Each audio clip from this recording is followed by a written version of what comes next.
आज की कहानी। सारिका गार्डन में बैठी किसी ख्याल में खोई हुई थी और आंखों से आंसू भी बहे जा रहे थे। तभी राधा ने उसे पुकारा, भाभी जी कहाँ खो गई? मैंने घर की साफ सफाई कर दी है, आप कहें तो आपके लिए चाय बना दूँ? सारिका ने कहा, हाँ, बढ़िया सी चाय बना दे और अपने लिए भी बना लेना। कुछ ही देर में राधा चाय बनाकर सारिका के पास आकर बैठती है और कहती है, भाभी जी क्या सोच रही हैं? आप आज बहुत उदास दिखाई दे रही हैं। हाँ, तुम सही कह रही हो। कभी कभी किसी इंसान की अहमियत उसके बाद समझ में आती है। माँ जी को गए अभी कुछ महीने हुए हैं। उनके सामने मैं कितनी बेफिक्र थी। लेकिन भाभी, आपकी सास तो हमेशा आपको डांटती रहती थी। बस यही बात तो आज उदास कर देती है। आज न कोई डांटने वाला है, न कोई रोकने टोकने वाला, लेकिन अंदर कितना सोनापन है यह तू नहीं समझेगी। सारिका ने अपनी सास के अंतिम समय में उनके पास बैठकर बिताए पलों को याद करते हुए कहा, तुझे पता है उन आखिरी पलों में माँ जी ने मुझसे क्या कहा? उन्होंने अपनी परवाह न करते हुए मुझे अपना सब कुछ सौंपते हुए कहा, बेटी ये सब अब तुझे संभालना है। और हाँ, अब मैं नहीं रहूँगी टोकने के लिए, घर को संभाल कर चलना। यह सुनकर मुझे ऐसा लगा जैसे मेरे सर से छत हट गई और मैं अब यह सब कैसे संभालूंगी। उस दिन से आज तक सब कुछ संभालने की कोशिश करती हूँ, लेकिन कुछ न कुछ छूट जाता है। यह कहकर सारिका रोने लगी। राधा ने कहा, भाभी अब तो सब कुछ आपको ही संभालना है, हिम्मत से काम लो। सारिका ने कहा, सुन, तू घर का काम निपटा ले, मैं कुछ देर में आती हूँ। और घर से निकलकर सीधा बैंक पहुँचती है।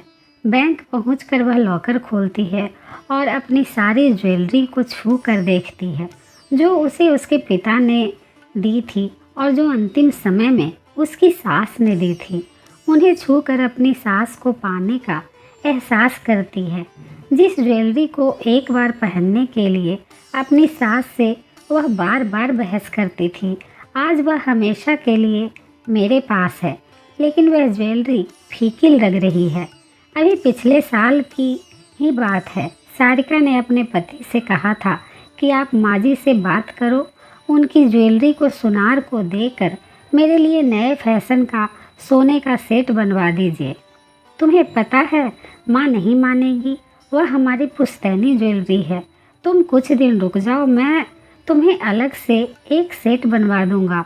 और आज का दिन है। सारिका के सामने लॉकर में वही सेट पड़ा था, लेकिन उसे देखकर नया सेट बनवाने के ख्याल से ही वह कांप जाती है। उसे लगा जैसे उसमें उसकी सास का आशीर्वाद शामिल है और अंतिम समय में कहे उनके शब्द, बेटी अब ये सब तुझे ही संभालना है।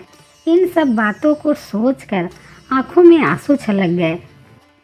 उसने एक बार सभी जेवरों पर हाथ फेरा, जैसे उसके बहाने अपनी सास का आशीर्वाद पाना चाह रही थी। उसके बाद लॉकर बंद करके घर आ गई। शाम को पतिदेव घर आए तो सारिका ने उन्हें सारी बात बताई। यह सुनकर उसने कहा, तुम्हें क्या लगता है माँ इस घर से चली गई है? नहीं, वे अपना एक अंश तुम्हारे दिल में छोड़ गई है। अब तुम कोई भी फैसला इस घर के लिए लोगी तो तुम्हारे दिल में बैठी मेरी माँ तुम्हें गलत फैसला लेने से रोकेगी। इस जीवन की यही विडंबना है, जब कोई साथ हो तो उसकी अहमियत नहीं समझ पाते और उसके जाने के बाद उसकी कमी महसूस होती है।